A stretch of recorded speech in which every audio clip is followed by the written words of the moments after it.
আল্লাহ নবী সাল্লাল্লাহু আলাইহি সাল্লাম সেই আমলনামা দেখে নবীজি তো বলবেন, উম্মত আমি তো শ্রেষ্ঠ নবী, তুমি আমার শ্রেষ্ঠ উম্মত। আমি তো সেই নবী যে পাথরের আঘাতে সারা শরীর রক্তাক্ত করেছিলাম, আমার জুতা আমার পায়ের সাথে জমাট বেঁধে গেছিল রক্তের কারণে। আমি ক্ষুধার কষ্টে 2টা পাথর বাঁধছি পেটে, আমি সারা রাত দাঁড়িয়ে উম্মতের জন্য চোখের পানি ফেলে কাঁদছি। আমি তাই উহুদের ময়দানে দান শহীদ করে রক্ত মাখা দেহ নিয়ে বেহুশ হয়ে পড়েছিলাম ঘন্টার পর ঘন্টা, বিনিময়ে এই আমলনামা,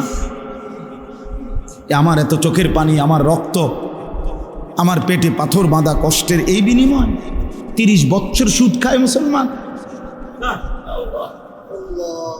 60 বছর মুসলমান বিড়ি খায়, 40 বছর মুসলমান কিস্তি নেয়, 30 বছর মুসলমানের ঘরে প্রত্যেক দিন নাচ গান টেলিভিশন নাটক সিনেমা চলবে। এই তো জীবন, এই তো রাসূলের উম্মত। নবীর চোখের পানি তো এই জন্যই, ওনার পেটে পাথর বাঁধা কষ্টের বিনিময় এই। হ্যাঁ, কি ভাবছেন মিয়া সাহেব? ভাবছেন কি সুপারিশ? কি মামুর বাড়ি? হ্যাঁ, হাউজে কাউসার মামুর বাড়ি, হাউজে কাউসার আপনার চাচার শ্বশুর বাড়ি। সাপকলের ফানি মনে করছেন আপনি? কোনো দাম নাই এটার, এমনি দিয়ে দিবে, এটা এমনি দিয়ে দিবে। আপনি যাইবেন আর আপনার মুখে দাড়ি নাই, আপনার একবার আঞ্জা দিয়ে ধরে পানি দিয়ে দিব হাউজে কাউসারের। বাহ বাহ বাহ, কে ধোকা দিল? এই মুসলমান, এই ধোকা দিল কে আপনাকে? জীবন ভর রাসূলুল্লাহ সাল্লাল্লাহু আলাইহি সাল্লামের আপাদমস্তক বিরোধিতা করে কোন লজ্জায় না ফরমান তুমি নবীর সামনে সুপারিশের জন্য দাঁড়াইবা কেমনে? বেটা কি মামুলি বিষয় মিয়া? কোরআন শরীফে আছে, কোরআনুল কারীমে সূরা ফুরকানে আছে, নবীজি সাল্লাল্লাহু আলাইহি সাল্লাম বলবে, ইয়া রব্বি ইন্না কওমি ইত্তাখাযু হাদাল কুরআনা মাহজুরা। কোরআন শরীফের আয়াত।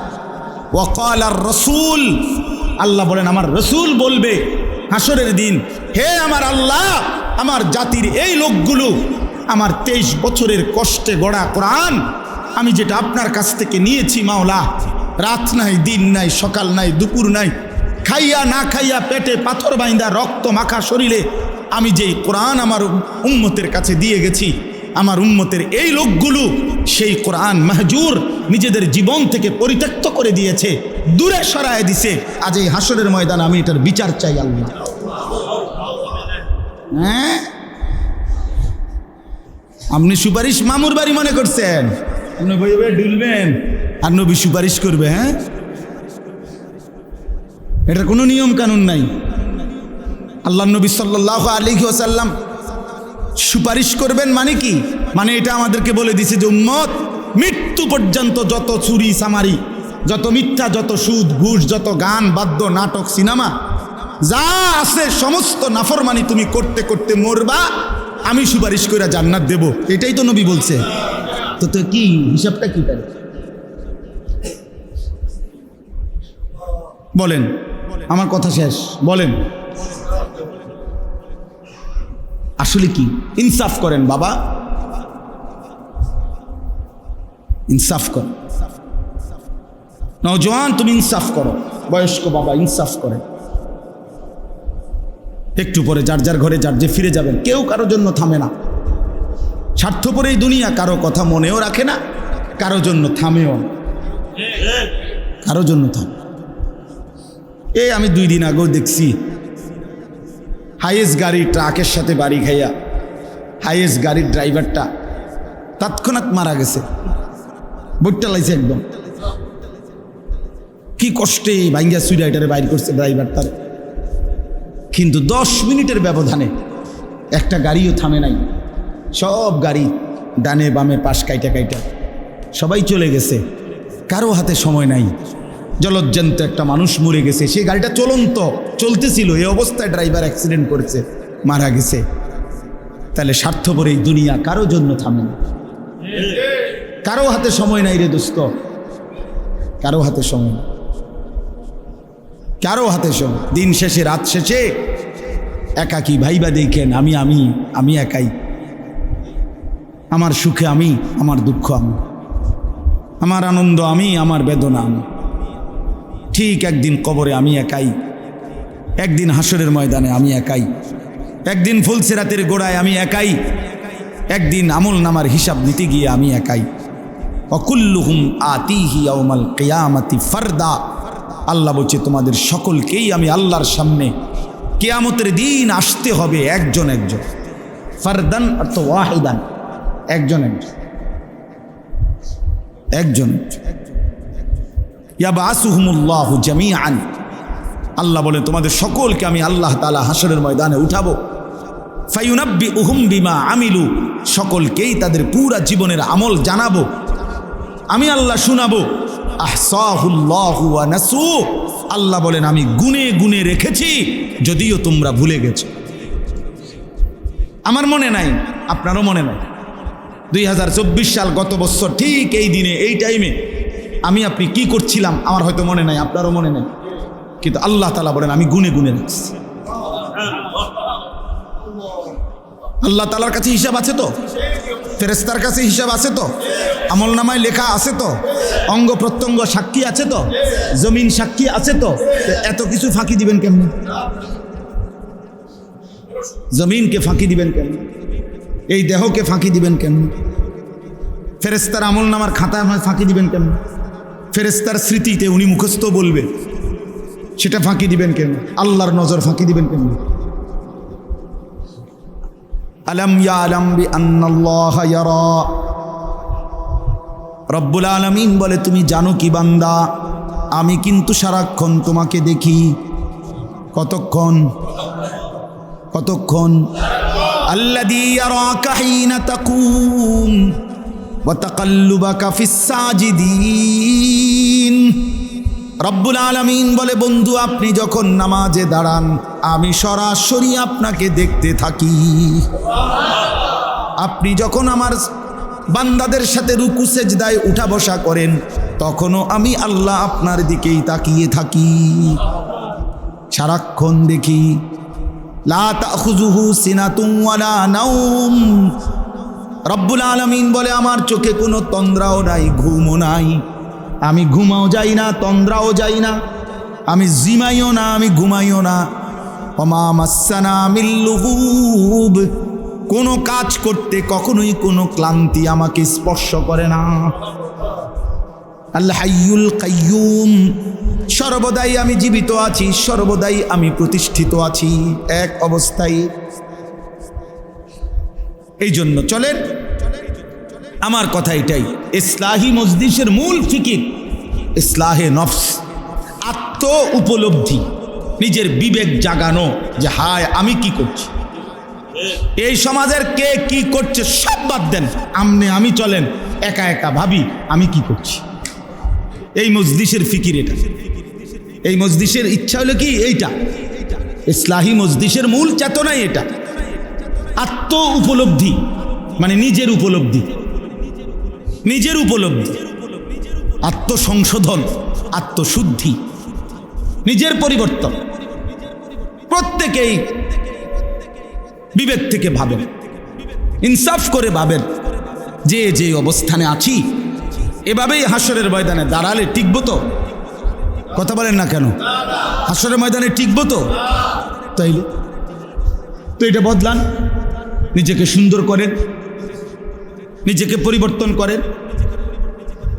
কোনো মানুষই তো দুনিয়াতে দুনিয়াবি কোনো কাজে এক অবস্থার উপরে দীর্ঘদিন পড়ে থাকে না। দেশে থাইকা পারে না, বিদেশ গেছে, বিদেশ গিয়া কুলাইতারে না, আবার দেশে আসছে। এই ব্যবসায় কিছু করতে পারে না তো আরেকটা ব্যবসা চেঞ্জ করছে। কোনো না কোনোভাবে মানুষ তার পলিসি, তার যেই কোনো ব্যবস্থাপনা সে চেঞ্জ করে, যে যেভাবেই হোক আমাকে আমার গন্তব্যে টার্গেটে পৌঁছতে হবে। তো আখিরাতের কোনো টার্গেট নাই, পরকালের জন্য কোনো প্রস্তুতি নাই। সারা বছর বুঝি মানুষে এক তালে, যার কোরআন শরীফ অশুদ্ধ আপনি বুঝি এই মৃত্যু পর্যন্ত অশুদ্ধ কোরআন, এটাই জীবন, এটাই জিন্দেগি মিয়া। এটা কি? যার সূরা কেরাত অশুদ্ধ আপনি বুঝিয়ে সারা জীবনে এভাবে সূরা কেরাত অশুদ্ধ, এটা এভাবেই থাকবে, এটার কোনো চেঞ্জ নাই। কথা বলেন না? তো যিনি সুদ খান তো 30 বছর শুধু সুদে খাইবেন, কোনোদিন এটা মনে পড়বে না যে এটা গুনাহ। যার স্ত্রী আজকে 20 বছর বেপর্দা, তো এ বেডির কি কোনো বুঝাপড়া করবেন না যে তুমি কি এভাবেই চলবা মৃত্যু পর্যন্ত, এই জীবন? আপনার যেই ছেলেটা 6 মাস 1 বছর কোনোদিন ফজরের নামাজ পড়ে না, এই সন্তানরা, ছেলেরা, বাবারা বলো, বাপ বলো। এখানে আমি স্পষ্ট শুধু শুনাইতে চাই, ফাখালাফা মিন বাদিহিম খালফুন। আল্লাহ বলে প্রত্যেক জাতির মধ্যে নিকৃষ্ট মানুষ কারা? আল্লাহ বলছে নিকৃষ্ট মানুষ তারা আদাউস সালাহ, যারা তাদের নামাজকে নষ্ট করে, নামাজকে নষ্ট করে, নামাজকে নষ্ট করে। খুদার কসম আল্লাহ বলছে ওরা খালফুন, ওরা নিকৃষ্ট মানুষ, ওরা নিকৃষ্ট প্রজন্ম, ওরা অসভ্য মানুষ, ওরা মন্দ লোক, ওরা বদ লোক। কোরআন শরীফের আয়াত।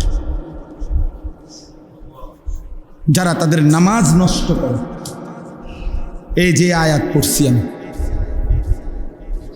এই আয়াতের তাফসীরের মধ্যে এবার বোঝেন, তাফসীরের মধ্যে এই আয়াতে আছে যারা নামাজ নষ্ট করে তারা নিকৃষ্ট প্রজন্ম, নিকৃষ্ট জেনারেশন, মন্দ উত্তরসূরি।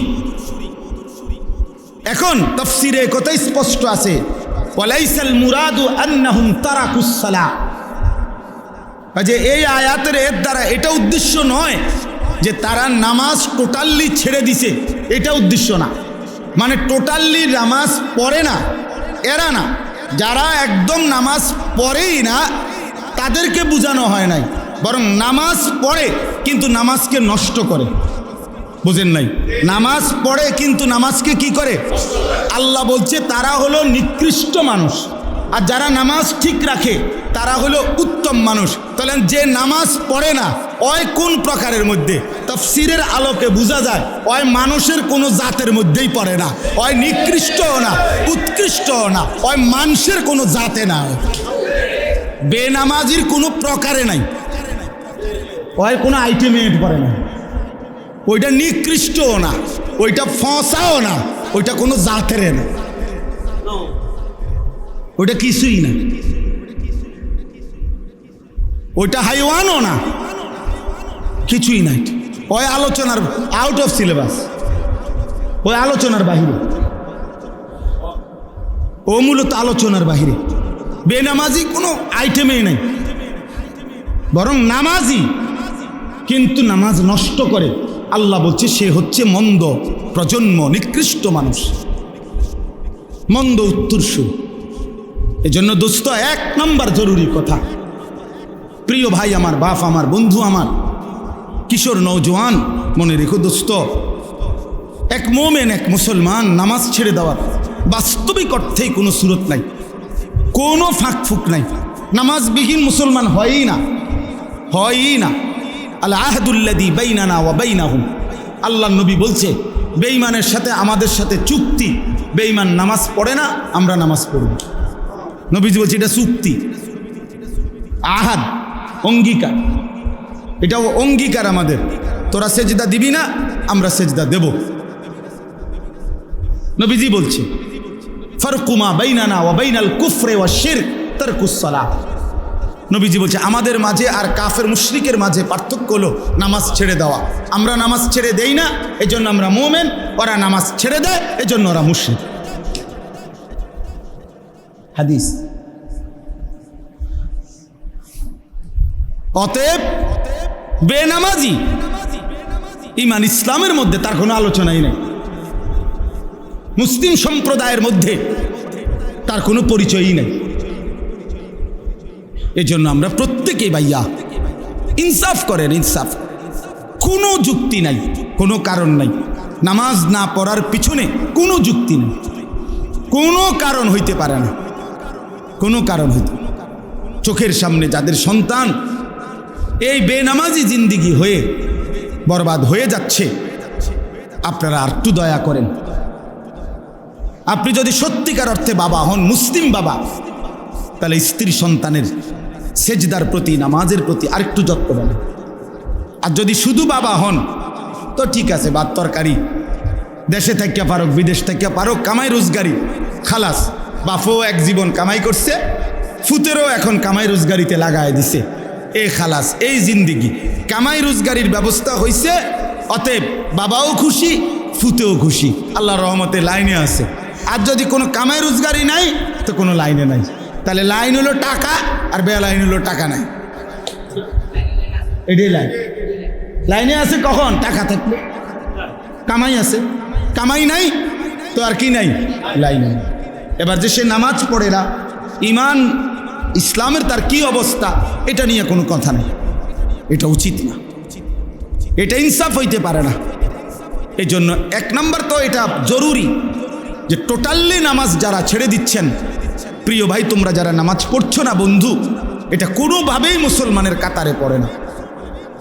দয়া করে এত বড় জুলুম, নিজের এত বড় ক্ষতি প্রিয় নওজোয়ান তোমরা কইরো না।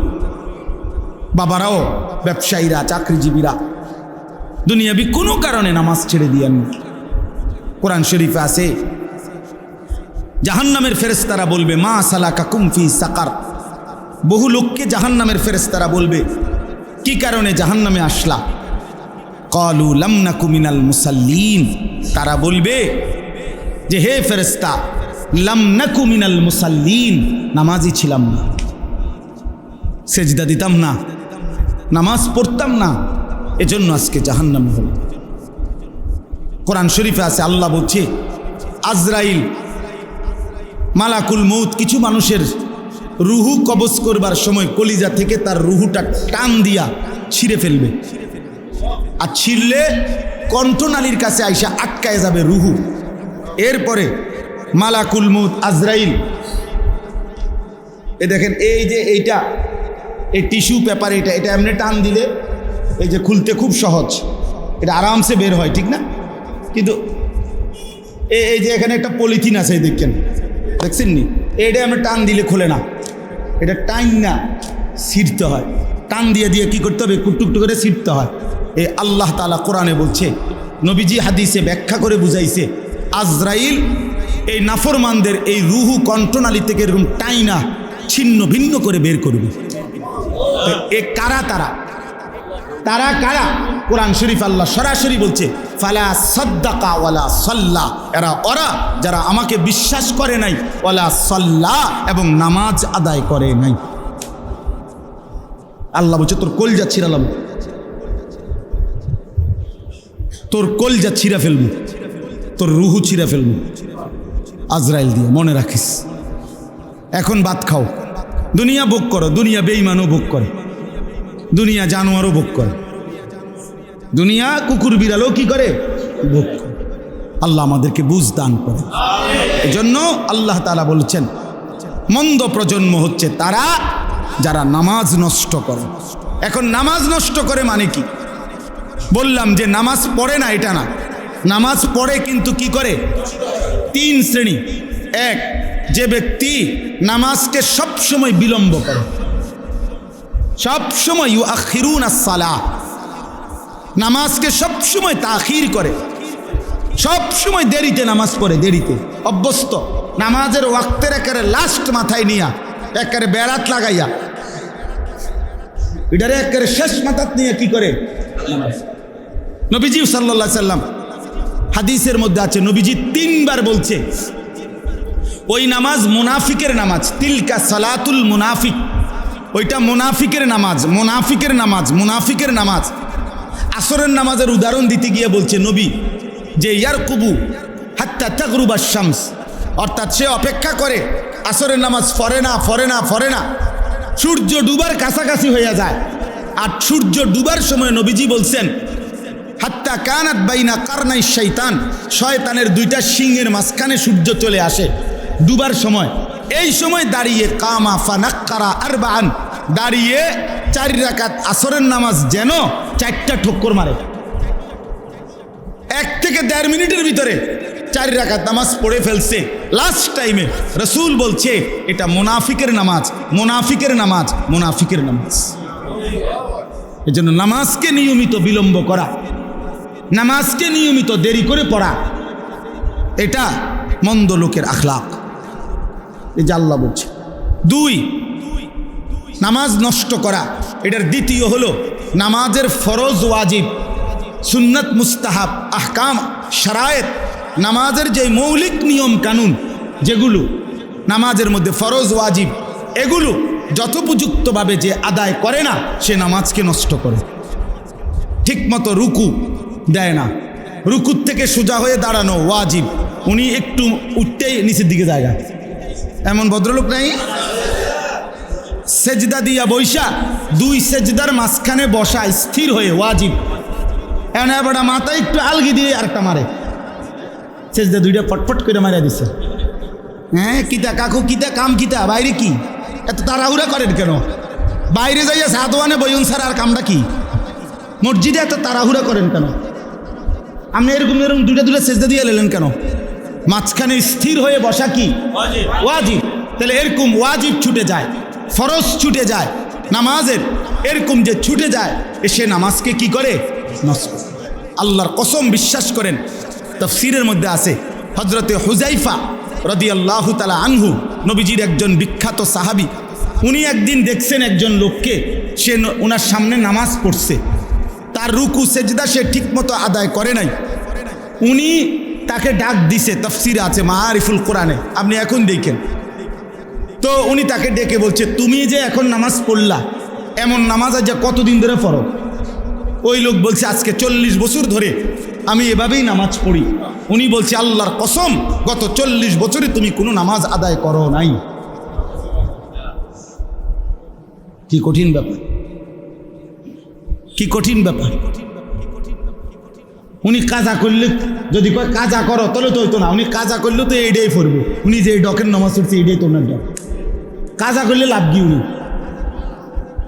যতক্ষণ পর্যন্ত এটাকে সহি শুদ্ধ না করবে ততক্ষণ কাজা করলে কি, কাবা শরীফের সাথে দাঁড়াইয়া পড়লে কি? ওনার তো সূরা কেরাত অশুদ্ধ, ওনার তো রুকু সেজদা অশুদ্ধ। এজন্য নামাজকে সুন্দর করা, নামাজকে ঠিক করা উত্তম মানুষ হওয়ার জন্য, নেক মানুষ হওয়ার জন্য জরুরি, জরুরি। এজন্য প্রত্যেকটা মুসলমান জওয়ান বুড়ো নিজের নামাজ সুন্দর করবেন, ইমাম সাহেব থেকে দেখে দেখে শিখে নেবেন, বলেন ইনশাআল্লাহ। 3 নাম্বার, নামাজ নষ্ট করা তৃতীয় অর্থ হলো যে জামাত ত্যাগ করে। যে কি ত্যাগ করে? নামাজের জামাত যে ত্যাগ করে, নামাজের জামাত যে ত্যাগ করে নিয়মিত, ওই ব্যক্তি নামাজকে নষ্ট করে, সে মন্দ মানুষ, নিকৃষ্ট মানুষ। আল্লাহ তাআলা আমাদেরকে হেফাজত করেন। আল্লাহ বলেন ওয়াত্তাবাউশ শাহাওয়াত। আরেকটা বলছে যে নিকৃষ্ট মানুষ কারা, মন্দ লোক কারা? আল্লাহ বলে যারা তাদের মনের চাহিদার অনুসরণ করে। আল্লাহর বিধান, রসুলের বিধান, কোরআনের বিধান, সুন্নাহর বিধান, এত কিছু আমি দাঁড়দারি না, আমার দরকার হলো আমার মনে যা চায় তা। চুল আমার মন মতো, জামা আমার মন মতো, কাপড় আমার মন মতো, আমার আয় রোজগার, আমার ব্যবসা, আমার বাজার, আমার সব আমার মন মতো, আমার যা মন চায় তা। দেখেন না, ওই যে হুজুর আমার আসতে সময় বলতেছিল যে অনেক মুসল্লি আপনারা, আপনাদের মাথায় অনেকের আছে এটা যে হুজুর এটা বলবেন না, ওইটা বলবেন না, হুজুররে এটা বলাতে যাবে না, ওইটা বলা যাবে না। তার মানে ইসলামের মধ্যে আপনারাই নিয়ম বানায় নিছেন যে এটা বলা যাবে, এটা বলা যাবে না। ইসলাম বলতে পারবে না এমন অপূর্ণাঙ্গ ইসলাম ধর্ম আল্লাহ নাজিল করেই নাই। পৃথিবীতে বলা যাবে না, পৃথিবীতে দিক নির্দেশনা নাই এমন কোনো বিষয় ইসলামের মধ্যে নাই, এটা হতেই পারে না। রাজনীতির কথা বলা যাবে না, 1 কোটি বার বলা যাবে, 1 কোটি বার বলা যাবে, 100 বার বলতে হবে, 100। রাজনীতিবিদও আখিরাতে আল্লাহর বিচারের মুখোমুখি হইতে হবে, ওরেও জাহান্নাম থেকে বাঁচানো দরকার, ওরেও জান্নাতের রাস্তা দেখানো দরকার। এমপি মন্ত্রীও তো বাঁচতে হবে, কথা বলে না কেন? মেম্বার চেয়ারম্যানও তো বাঁচতে হবে, তো তার লাগিয়া কোনো দিক নির্দেশনা নাই, তার কোনো শরীয়ত নাই, তার কোনো হালাল হারাম নাই, তো এটা হুজুরি কইতো না, তো কেডা কইবে না? এটা আমেরিকার প্রেসিডেন্টে কইব নাকি? তো বলবে না কেন? বলবে না কেন? বলবে না কেন? আমার শায়েখ আল্লামা মুফতি মুশতাকুন নবী কাসেমি হুজুর এটা কথা সুন্দর বলে যে হে মুসলমান, মনে রাখেন, আপনি যেখানে ভোট দিছেন হতে পারে ওই মার্কাওয়ালা জিতে নাই, আপনি মনে করছেন আপনার ভোটটা পচা গেছে। হুজুর বলে না, দিনদার ইমানদার আল্লাহ ভীরুকে যদি আপনি এই রায়টা দিছেন, হতে পারে আপনার ভোট পড়ছে কিন্তু আপনার ইমান ঠিক হয়ে গেছে, আখেরাত বাইচা গেছে, আখেরাত বাইচা গেছে, আখেরাত বাইচা গেছে। যে মামুলি বিষয় না, ইসলাম সব বিষয়ে দিক নির্দেশনা দিবে। এটাই ইসলাম, এটাই পূর্ণাঙ্গ, এটাই কমপ্লিট কোড অফ লাইফ, এটাই পূর্ণাঙ্গ জীবন বিধান। অতএব আপনারা সকল বিষয়ে ওলামায়ে কেরাম থেকে দিক নির্দেশনা নেবেন, বলেন ইনশাআল্লাহ। ওয়াত্তাবাউশ শাহওয়াত, মনের ইচ্ছা মতো কোনো ক্ষেত্রে চলা যাবে না, ঘরেও না, সমাজেও না, রাষ্ট্রেও না, দেশেও না, রাজনীতিতেও না, বাজারেও না, ব্যবসাতেও না। মুমিন চলবে সব ব্যাপারে আল্লাহ এবং তার রাসূলের সাল্লাল্লাহু আলাইহি সাল্লাম নির্দেশনা অনুপাতে। ফাসাউফা ইয়ালকাউনা গাইয়া, আল্লাহ বলে এই দুইটি মন্দ অভ্যাস যার, এক নামাজকে নষ্ট করে, দুই নিজের মন মতো চলে, আল্লাহ রসুলের বিধানের কোনো তোয়াক্কা করে না, আল্লাহ বলেন জাহান্নামের নিকৃষ্ট গর্ত গাই, জাহান্নামের মধ্যে একটা গর্ত আছে গাই, গাই এই গর্তের নাম জাহান্নামের সবচেয়ে কঠিন আযাব, হাদিসের মধ্যে আছে, তাফসিরে, ওই গর্তের মধ্যে থাকবে। আল্লাহ বলেন ওই নিকৃষ্ট গাই নামক গর্তে আমি আল্লাহ নামাজ বিনষ্টকারী, মনের চাহিদা মতো অনুসরণকারী ব্যক্তিকে ছুঁড়ে মারব। আল্লাহ আমাদেরকে হেফাজত করেন, আল্লাহ আমাদেরকে হেফাজত করেন। আল্লাহ বলেন ইল্লা মান তাবা ওয়া আমানা ওয়া আমিলা সালিহান, আল্লাহ বলে তবে যারা ওই গুনাহ ছেড়ে দিয়ে, এই মন্দ অভ্যাস ছেড়ে দিয়ে তওবা করে আমি আল্লাহর কাছে ফিরে আসলো, আমি আল্লাহরে মেনে নিল এবং আবার নতুন করে নেক আমল শুরু করে দিল, আমি ওয়াদা দিলাম ফাউলাইকা ইয়াদখুলুনাল জান্নাতা, এরা নিশ্চিত জান্নাতে প্রবেশ করবে। ওয়ালা ইউজলামুনা শাইআ, এদের একজনের উপরেও আমি আল্লাহর পক্ষ থেকে এক বিন্দু জুলুম করা হবে না, জুলুম করা। এজন্য বাপ চলেন নিয়ত করি, আল্লাহকে মানি, আখিরাতকে মানি। প্রিয় বন্ধু আমার, কিশোর ভাই আমার, নওজোয়ান ভাই আমার, নষ্ট হইও না বাপ। আবারও বলছি ওই আগের কথা, এই স্বার্থপর পৃথিবী কারো কথা মনে রাখে না, কারো জন্য থেমে থাকে না, কেউ তোমারে মনে রাখত না। তুমি মরে গেলে কারো হাতে সময় নাই তোমারে কান্দে লইয়া কান্দনের, কারো হাতে সময় নেই। এ বাফেরে দুপুরবেলা জানাজা দিছে, আসরের পরে বাফের জানাজা হয়েছে, কত কান্দা কানছে জিফুতে, এশার নামাজের পরে পাশের ঘরের থেকে ভাত তরকারি আনছে, এর ওই পেট ভরে ভাত খায়। এরা দেখলাম দুপুরে কান্দে অন ভাত খায়, আরো গোস্ত লয়, আরো ফার্মের মুরগা লয়, তেলাপিয়া মাছ লয়, ডাল লয়। বা কি আপনারা দেখলাম বিকালে কি কান্দাটা কানলেন, বুঝেন? অর্থাৎ বুঝাইতে চায় ওনার জন্য তো আমি না খাইয়া মরে গেলে হইতো না, ঠিক আছে কাঁদছি তো কাঁদছি। অর্থাৎ দুনিয়া থেমে থাকে না, কারো জন্যই কি থাকে না, থেমে থাকে। এজন্য দুনিয়া নিয়েই ব্যস্ত না হই, আখিরাতের ফিকির করি। আল্লাহ তাআলা আমাদেরকে তৌফিক দেন। আজকের এই মজলিস, আজকের এই মজমা আল্লাহ কবুল করে নেন, আমিন। আল্লাহ তাআলা আমাদের সকলকে ঈমান আমলের দৌলত দান করেন। সুবহানাল্লাহি ওয়া বিহামদিহি, সুবহানাকাল্লাহুম্মা ওয়া বিহামদিকা, আশহাদু আল্লা ইলাহা ইল্লা আনতা, আস্তাগফিরুকা ওয়া আতুবু ইলাইক। আলহামদুলিল্লাহি রাব্বিল আলামিন। মৌলায়ে করিম আপনি মাফ করে দেন, রব্বে করিম আপনি মাফ করে দেন, মেহেরবান মৌলা আপনি মাফ করে দেন, আয় আল্লাহ আপনি মাফ করে দেন, আয় আল্লাহ আপনি মাফ করে দেন, আয় আল্লাহ আপনি মাফ করে দেন। আগামী জীবন আপনি সুন্দর করে দেন, ঈমান আমলের দৌলত দান করেন, সেজদাওয়ালা কপাল বানিয়ে দেন, কাঁদনেওয়ালা চোখ বানিয়ে দেন, জিকিরওয়ালা জবান বানিয়ে দেন, মোহব্বতওয়ালা দিল বানিয়ে দেন। আয় আল্লাহ জীবনটা সুন্দর করে দেন, আখিরাত সুন্দর করে দেন, কবর সুন্দর করে দেন, জাহান্নামের আযাব থেকে বাঁচাইয়াই দিয়েন, জান্নাতওয়ালা জীবন গঠন করার তৌফিক দান করেন। আল্লাহ সমস্ত কবরবাসীদেরকে মাফ করে দেন, কিয়ামত পর্যন্ত কবরের আযাব মাফ করে দেন, কবরগুলোকে জান্নাতের টুকরা বানিয়ে দেন। আল্লাহ আপনার নূরে রহমত দ্বারা ভরপুর করে দেন। অসুস্থ বিমারি যারা শিফা করে দেন, শিফা করে দেন, শিফায়ে কামিলা আজিলা দান করেন। যে যত নেক মাকসাদে দোয়া চেয়েছে সমস্ত নেক মাকসাদগুলো আপনি পূরণ করে দেন। প্রত্যেকের নেক তামান্নাগুলো আপনি পূরণ করে দেন। অভাব পেরেশানি আপনি দূর করে দেন। আল্লাহ কামাই রুজিতে হালাল বরকত দান করেন। শহরে বন্দরে প্রবাসে বিদেশের জমিনে যে যেখানে আছে সহি সালামতে নিরাপদে রাইখেন বা আল্লাহ। আয় আল্লাহ রাইখেন মৌলা। আল্লাহ এই কিশোর যুবক ছেলেগুলোকে নামাজি বানিয়ে দেন, নামাজি বানিয়ে দেন, নামাজি বানিয়ে দেন, চরিত্রবান বানিয়ে দেন, আখলাকওয়ালা বানিয়ে দেন। আমার বাবা চাচা মুরব্বীদেরকে আরও বেশি নেক আমলের তৌফিক দান করেন। মা বোনদেরকে পর্দা পুশিদা দান করেন। ওলামায়ে কেরামকে হায়াতে তৈয়বা দান করেন।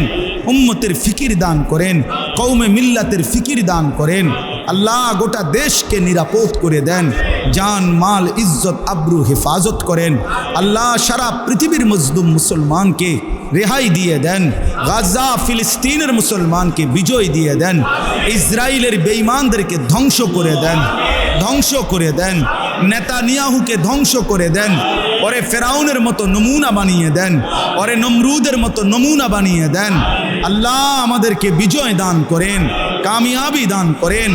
আগামীর এই যুবকদেরকে আগামীর ইসলামের জন্য কবুল করে নেন।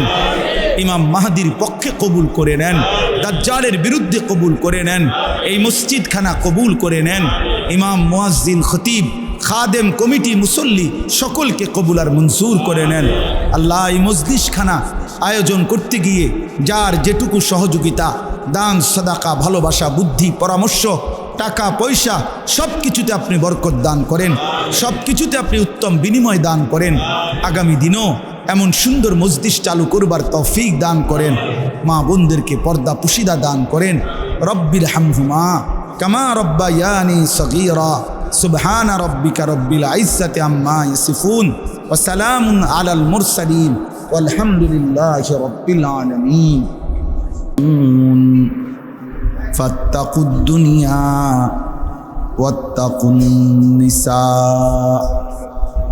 আল্লাহুম্মা সাল্লি আলা মুহাম্মাদিন ওয়া আলা আলি মুহাম্মাদ কামা সাল্লাইতা আলা ইব্রাহিমা ওয়া আলা আলি ইব্রাহিম ইন্নাকা হামিদুম মাজিদ।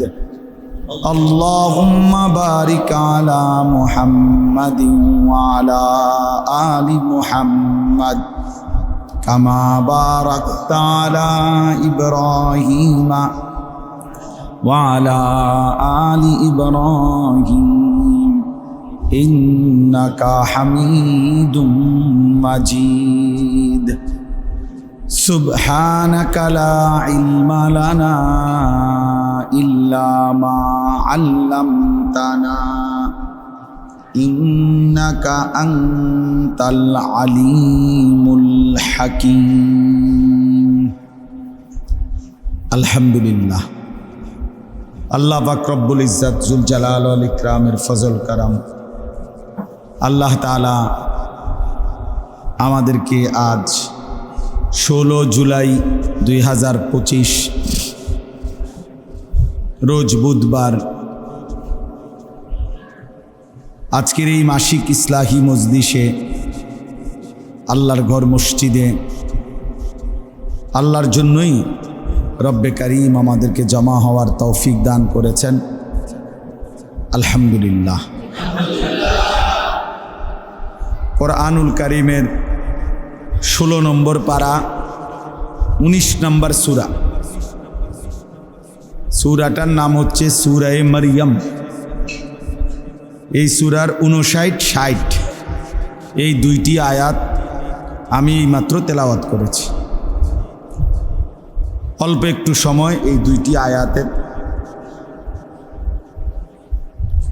সংক্ষিপ্ত তর্জমা এবং প্রাসঙ্গিক সামান্য কিছু কথা বলেই আমরা আমাদের কথা শেষ করব ইনশাআল্লাহ।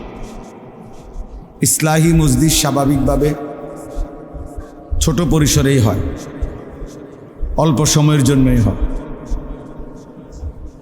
ইসলাহি মজলিসের একটা মূল ফিকির হলো এই ছোট মজলিসের ব্যক্তির নিজের সংশোধন, আত্মসংশোধন। বলার মতো অনেক বিষয় আছে, প্রয়োজনীয় অনেক কিছু আছে। ব্যক্তি, ঘর, সমাজ, দেশ, জাতি, রাজনীতি, রাষ্ট্রনীতি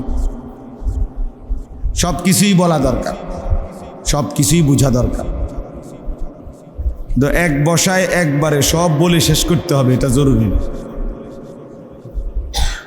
তাইলে নবী সাল্লাল্লাহু আলাইহি ওয়াসাল্লাম পুরা ইসলাম বলার জন্য 23 বছর লাগার দরকার ছিল না।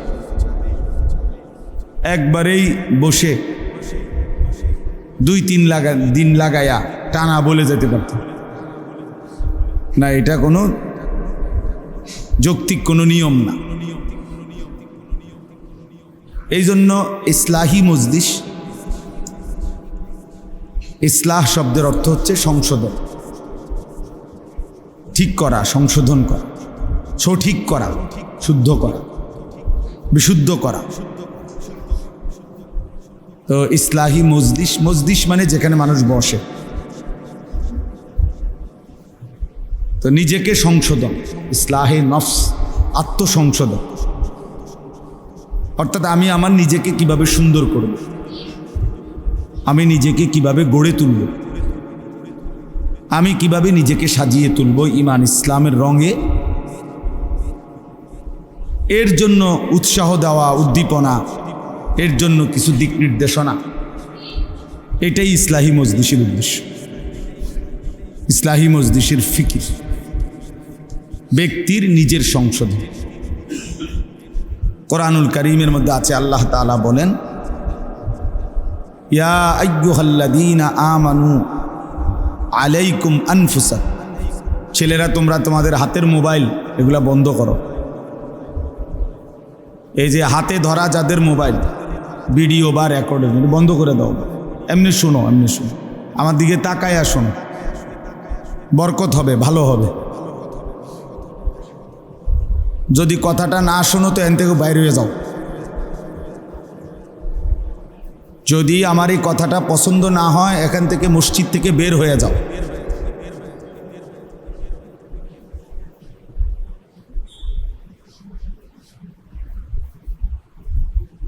এজন্য প্রত্যেকেই ও চেহারার দিকে তাকায় আসে,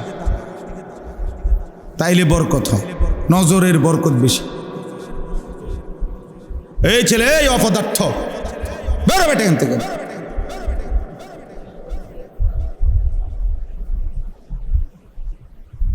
ফালতু কোথাকার, বাইর করে এটারে।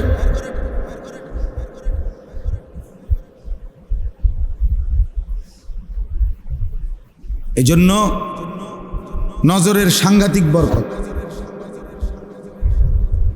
মানুষের জিন্দিগির পরিবর্তন হয় ওলামায়ে কেরামের, আল্লাহওয়ালাদের চোখের বরকত, এই দৃষ্টির বরকত। এইটা পৃথিবীর ইতিহাসে প্রমাণিত, প্রসিদ্ধ কথা। কারো সান্নিধ্য, কারো সোহবত, কারো সাহচর্য, উঠা বসা, আসা যাওয়া, চোখের নজর, দৃষ্টি, হাত বুলিয়ে দেওয়া, এসব মিলেয়া জিন্দিগি বদলায় যায়। আমরা কিতাবে তারিখের মধ্যে পড়ছি, রাসূলুল্লাহ সাল্লাল্লাহু আলাইহি ওয়াসাল্লাম একদিন কাবা ঘরের সামনে কাবার চারদিকে তাওয়াফ করতেছিলেন। তো একজন কাফের হাজরে আসওয়াদের পাশে তরবারি, ছুরি কোমরে নিয়ে ছদ্মবেশে দাঁড়িয়েছিল, বারবারই সুযোগ খুঁজতেছিল আল্লাহ নবী সাল্লাল্লাহু আলাইহি ওয়াসাল্লামকে ছুরি দিয়ে আঘাত করবে। নবী সাল্লাল্লাহু আলাইহি ওয়াসাল্লাম তার একদম কাছাকাছি গিয়ে তার বুকে হাত দিয়ে নবীজি সাল্লাল্লাহু আলাইহি সাল্লাম তাকে বললেন, কিছু ভাবতেছ? কোনো কিছু কি ফিকির করতেছ? এই হাত শুধু লাগছে নবীজির তার বুকে, তৎক্ষণাৎ তার জিন্দিগি, দিল পরিবর্তন হয়ে গেছে। তো সে বলছে লা আনতা আবগাজুন নাস ইলাইয়া, মুহাম্মদ এই কিছুক্ষণ পূর্বে তুমি ছিলে আমার কাছে সবচেয়ে অপছন্দনীয়, আবগাজ। ফাল আনা লা আনতা আহাব্বু ইলাইয়া, কিন্তু এখন তুমি আমার কাছে এই মুহূর্তেই আবার সবচেয়ে প্রিয় হয়ে গেল। আহাব্বুন নাস ইলাইয়া, সবচেয়ে প্রিয় মানুষ হয়ে গেল। এই যে স্পর্শ। হযরত ওমর রাদিয়াল্লাহু তাআলা আনহু তিনি বলছেন যে আমি একদিন একটা বিষয় নবীজি সাল্লাল্লাহু আলাইহি ওয়াসাল্লাম, নবীজি বলছেন আমি বুঝতেছিলাম না। তো নবীজি সাল্লাল্লাহু আলাইহি ওয়াসাল্লামকে আমি কয়েকবার রিপিট করছি, জিজ্ঞাসা করছি, দোহরাইছি বুঝার জন্য। আল্লাহর নবী সাল্লাল্লাহু আলাইহি ওয়াসাল্লাম বললেন, বুঝলেন যে আমি বুঝতেছি না। তখন নবীজি সাল্লাল্লাহু আলাইহি ওয়াসাল্লাম আমাকে কাছে টেনে এনে আমার বুকে হাত বুলিয়ে দিলেন। এরপরে বললেন, এবার বুঝছো? হযরত ওমর রাদিয়াল্লাহু তাআলা আনহু বলেন, এবার আমি শুধু বুঝলাম না, বরং আমার চক্ষু খুলে গেল। হাত্তা আনজুরা ইলাস সামাইস সাবিআ, আমি 7 আসমানের ঊর্ধ্বে পর্যন্ত দেখতে পেলাম। এই স্পর্শ, স্পর্শের বরকতে জেহানও খুলে গেছে, চোখও খুলে গেছে।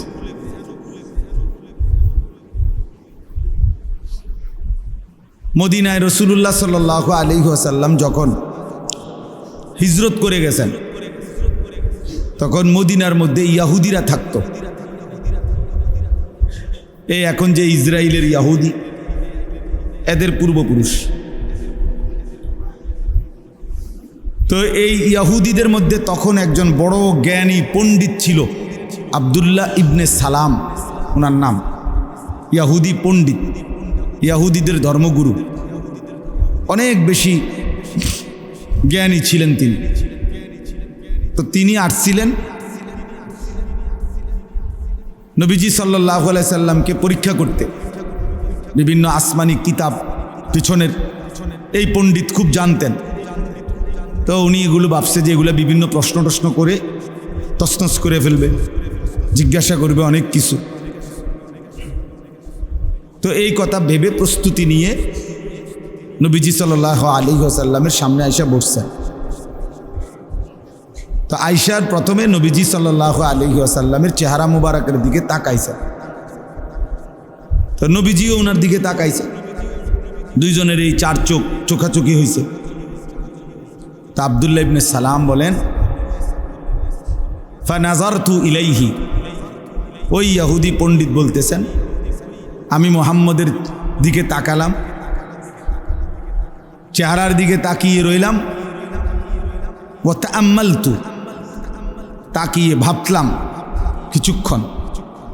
ফাআলিমতু আন্নাহু লাইসা বিওয়াজহিন কাযযাবিন, আমার দিল সাক্ষী দিয়ে দিল এটা কোনো মিথ্যাবাদীর চেহারা হইতে পারে না। ফাআসলামতু, আমি কালেমা পড়ে মুসলমান হই। এই চোখের বরকত, নজরের বরকত, চোখের দৃষ্টিতে দিল বদলায় গেছে, জিন্দগি বদলায় গেছে। কিসের ইন্টারভিউ আর কিসের প্রশ্ন সব বাদ। এই জন্য আমাদের মাঝ বয়সী মুরব্বীরাও যদি, বয়স্করাও যদি শুক্রবারে জুমার নামাজে ইমাম সাহেব যখন বয়ান করে, ওনাদের দিকে যদি ইমাম সাহেবের দিকে তাকাইয়া শুনতো, অনেক পরিবর্তন হতো। মাতবরে গান নিচের দিকে রায়, মাতবর যে 3 ফোলা বিদেশ, মসজিদের টাইলস দিছে উনি, বুঝেন না, 4টা সিলিং ফ্যান দিছে উনি, মসজিদের সেক্রেটারি, উনি মসজিদের কেশিয়ার, সভাপতি, কমিটির সদস্য। এই সমস্ত ইমামের দিকে চাইয়া তাকা ভাই, ওনার কথা মনোযোগ দিয়ে শোনার কি আছে? ইমাম তো আমরার পকেটে, 2-4টা হুজুর তো পকেটেই থাকে, যার কারণে ঘাড় নিচের দিকে নোয়াইয়া হয় জিমায়, আর নাই তো অহংকারের কারণে নিচের দিকেই পড়ে থাকে। এই মানুষরা পরিবর্তন হয়, 60 বছর ওই আগের মতো বিড়িয়ে খায়, বয়স 60 এখনো চা দোকানে বইয়া টেলিভিশনই দেখে, মহিলার নাচ গানই দেখে, আর আগ করলে গালি দেয়, গালি ছাড়া কথা বলতে পারেন। অসংখ্য বদভ্যাস, 60 বছরও আর ছোটে না। অথচ এত লম্বা হায়াত পরে এক মুমিন এতদিন হায়াত পাওয়ার পরে এতগুলো গুনাহ তার জীবনে থাকার কথা না। 60 বছরও যদি সময় না হয় গুনাহ ছাড়ার, তা আর কখন, আর কোন বছর, আর কতদিন, আর কত? 60 বছরও টেলিভিশন ছাড়ার সময় হয় নাই, 60 বছরও নর্তকীর নাচ নাটক সিনেমা দেখার অভ্যাস ছেড়ে দেওয়ার টাইম হয় নাই, আর কতদিন? 60 বছরে যে ব্যক্তি এখনো বিড়ি সিগারেট খায়, উনি আজকে কত বছর ধরে খায়? আজ 3 বছর, 3 বছর ধরে, মানে 58, 59, 60, 20 বছর, তাহলে আজ 40 বছর, 20-এর থেকে 60 কত? 40 বছরও গুনাহ মনে হয় নাই। আফসোসের বিষয় না? 40 বছরও আপনার মনে পড়ে নাই যে সুদ হারাম, কিস্তি হারাম, নাটক সিনেমা হারাম? তার কখন মনে পড়ে? আলাম ইয়ানি লিল্লাযীনা আমানু আন তাখশা কুলুবুহুম লিযিকরিল্লাহ। আল্লাহ তাআলা বলেন, মুমিন, আমার ভয়, আমার স্মরণ, আমার জিকিরের জন্য অন্তর, দিল নরম হওয়ার, তোমার দিল নরম হওয়ার সময় আজও হয়নি? কোরআন শরীফের আয়াত। আলাম ইয়ানি অর্থ হলো সময় হয় নাই। আল্লাহ জানতে চাচ্ছে ইমানদারের কি আজও সময় হয়নি? আজও ফিরবা না? আর কখন ফিরবে? জাহান্নামীকে আল্লাহ তাআলা জাহান্নামে চিৎকার করবে, আল্লাহ তাআলা বলবে, আওয়ালাম নুআম্মিরকুম, বলো তো বান্দা, আমি কি তোমাকে আমল করার মতো প্রয়োজন পরিমাণ হায়াত, ওমর মানে সময়, হায়াত কি দেই নাই? তাহলে এখন চিল্লাও কেন? 1টা বাজে, জোহরের নামাজের আজান হয়েছে, তো আবার 4:45 বাজে আসরের আজান হয়েছে, তাহলে প্রায় 3.5 ঘন্টা, 4.25 ঘন্টা। 10 রাকাত নামাজ পড়তে, 12 রাকাত নামাজ পড়তে কি 4 ঘন্টা লাগে? তাহলে আমি কি সময় দেই নাই? 1.25 ঘন্টা ফজরের নামাজের টাইম ছিল, 4 রাকাত নামাজ পড়তে কি 1.25 ঘন্টা লাগে? তো আমি কি হায়াত দেই নাই? তো এই জন্য বললাম, এই যে কয়জন মাঝ বয়সী লোকও আছেন, আপনারাও এই অভ্যাস করা দরকার। জুমার নামাজে ইমাম সাহেবের বয়ান চোখের দিকে তাকাইয়া শুনবেন, মনোযোগ দিয়ে শুনবেন। সব হুজুর রে সবাই চিনতে হইব, এটা জরুরি না। সব হুজুর বক্তা হইতে হইব, এটা জরুরি। সব হুজুর সারা বাংলাদেশ পরিচিত হইতে হইব, এটা জরুরি। সব হুজুরের শ্রোতা সমান হইতে হবে, এটাও জরুরি না। এটা কোরআন সুন্নাহ বলে নাই যে 500 লোক কমের, 500 চাইতে কম লোক হইলে এই হুজুর ব্যর্থ বা এই হুজুর ওয়াজ হইল না, এটা কোনো কথা না। সবাই চিনলে সফল, সবাই না চিনলে ব্যর্থ, এমন কথা কোরআন সুন্নাতে নাই। বুঝেন নাই কথাটা? এমন কথা নাই। 1,24,000 যদি নবী রসুল হয়, যেই বর্ণনা আছে, পৃথিবীর কোনো কিতাবের মধ্যে 1,000 নবী রসুলের নাম নেই। 500 নবী রসুলের নাম পৃথিবীর কোথাও নাই। কোরআন শরীফে শুধু 25 জন নবী রসুলের নাম আছে। কয়জন? তো নবী রসুল কি 25 জন? তো বাকিদের নাম যে নাই, ওনারা ব্যর্থ। তো তাই বিদায় হজ্জের মাঠে আমাদের নবী সাল্লাল্লাহু আলাইহি সাল্লামের সামনে প্রায় 1,20,000 সাহাবী খুতবা শুনছে আরাফাতের ময়দান। 1,20,000। পৃথিবীর কোনো কিতাবে 10,000 সাহাবীর নাম নেই, 5,000 সাহাবীর নাম নাই, কোথাও নেই। 313 জন বদরি সাহাবীর নাম একসাথে আছে, আর আরো কিছু আছে আলাদা। তা তাইলে এই লক্ষের চাইতে বেশি সাহাবীদের নাম যে কেউ জানে না, তো কি ওনারা ব্যর্থ? পুরা কোরআন শরীফে মাত্র একজন সাহাবীর নাম আছে, যায়েদ। কয়জন? তো এই সাহাবী তো একজনই, তো বাকিদের নাম নাই, আর কারো নাম নেই। আবু বকর, ওমর, ওসমান, আলী, কই আছে ওনাদের নাম? ফাতেমা, আয়েশা, হাসান, হুসাইন। তো কি হয়েছে? ওনারা ব্যর্থ হয়ে গেছে। অতএব শুরুতে এটা বলে নিলাম, আলেম ওলামা যিনি আসেন, আল্লাহর কথা যিনি বলেন, শ্রোতা কম নাবে। আমরার হুজুর, আমরা এলাকার হুজুর, বোঝেন তো হুজুর, গ্রামের হুজুর কি এটা ফচ্ছে গেছে? তো এইটা কি হয়েছে? গ্রামের হুজুরকে বেটকি মেললেন, এবার আর জানে কিতা কইব কিতা। তো এবার যখন কিছু কইতার না, এই আকামলা হুজুর দেখছেন কেন? কথা বলেন না কেন? এরম অযোগ্য লোকরে ইমাম বানাইলেন কেন? আর যদি বলে না হুজুর আমরার হুজুরও আলেম, তো আবার শুনবেন না কেন? বুঝেন নাই কথাটা? অযোগ্য হলে রাখবেন কেন? যোগ্য হলে শুনবেন না কেন? অযোগ্য হলে বদলান, যোগ্য ইমাম রাখেন। একটি মহল্লার 2,000 মানুষ, 4,000 মানুষ মিলে 8,000 টাকা বেতন ঠিক মতো মিলে না, কিন্তু সেই মসজিদের টাইলসের কোনো কাম বাকি থাকে না। টাইলস লাগাইতে লাগাইতে টয়লেট, বাথরুম সব শেষ হইয়া, আর সভাপতি সেক্রেটারি শোল্ডে যদি টাইলস বানাইতো, বুঝেন নাই? তাইলেও টাকা থেকে যাবে। টাকা ঠিকই আছে, গ্রিলের টাকা আছে, ফ্যানের টাকা আছে, টাইলসের টাকা আছে, শুধু ইমাম সাহেবের টাকা নেই, মুয়াজ্জিন সাহেবের টাকা। মুয়াজ্জিন তো নাই। 80% মসজিদ এমন যে এই মুয়াজ্জিন যে একটা ইবাদত, আজান, এটার কিছুই মনে করে বুড়া অসল। আচ্ছা 200 বছর ধরে আজান দেয় করে, এরকম একজন বুড়ারে দিয়ে দিছে দায়িত্ব, হুজুর আজান কদ্দুর কনে না, এটা আজান কদ্দুর, এটা খামখেয়ালি। তো আপনি তো এটা খামখেয়ালি মনে করলেন। এবার আজান হয় না, উনি আজানটা শুদ্ধ করে বলতেই পারে না, উনি করে বুড়া মিয়ারে দিয়ে দিছে। 75 বছর বয়স বুড়া মিয়া আজান দেয়। এবার আউশ করছে হুজুর, নাহলে রাগ হয়। তো অশুদ্ধ হয় হেটা না কইবেন মিয়া, রাগ হয় কিতাব।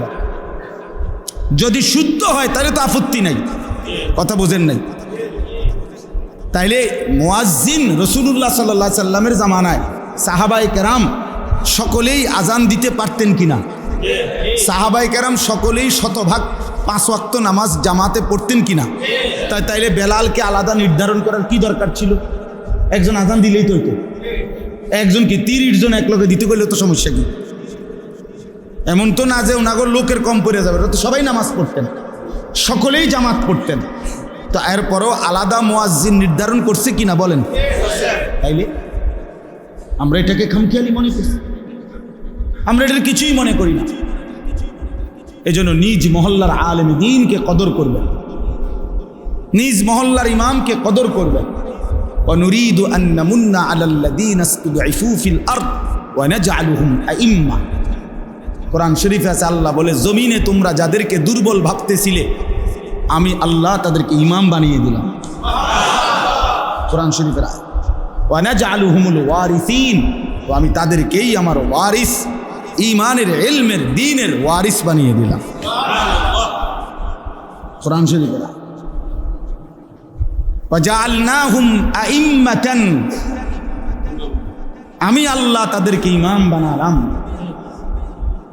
ইয়াহদুনা বিআমরিনা লাম্মা সাবারু, ইয়াহদুনা বিআমরিনা, ইমাম আমি আল্লাহর আদেশে আমার বান্দাদেরকে হেদায়েতের কথা বলছে। কোরআন শরীফের আয়াত, শুধু বাংলা তর্জমা করি। আপনি কইবেন উমা কি তো কই, এরকম কথা তো শুনছি না। আপনি শুনছেন না, কিন্তু আপনি ঘুমাইছেন, বই বই জিমাইছেন। তো আল্লাহ তাআলা ইমামকে ইজ্জত দিছে। নবী সাল্লাল্লাহু আলাইহি সাল্লাম বলছেন, আল মুআদ্দিনুনা আতওয়ালুহুম আ'নাকান ইয়াউমাল কিয়ামah, কিয়ামতের কোটি কোটি ময়দানে সব মানুষের মাঝখানে যার গর্দান উঁচা, আলাদাভাবে চিহ্নিত করা যাবে, ও যে উঁচা গর্দানওয়ালা উনি, আল্লাহর নবী সাল্লাল্লাহু আলাইহি সাল্লাম বলছে সে মসজিদের মুয়াজ্জিন। সে মুয়াজ্জিন 40 দিন আল্লাহর সন্তুষ্টির জন্য খালেস ইখলাসের সাথে আজান দিলে আল্লাহর নবী সাল্লাল্লাহু আলাইহি সাল্লাম বলছে আমি তার জন্য সুপারিশ করি।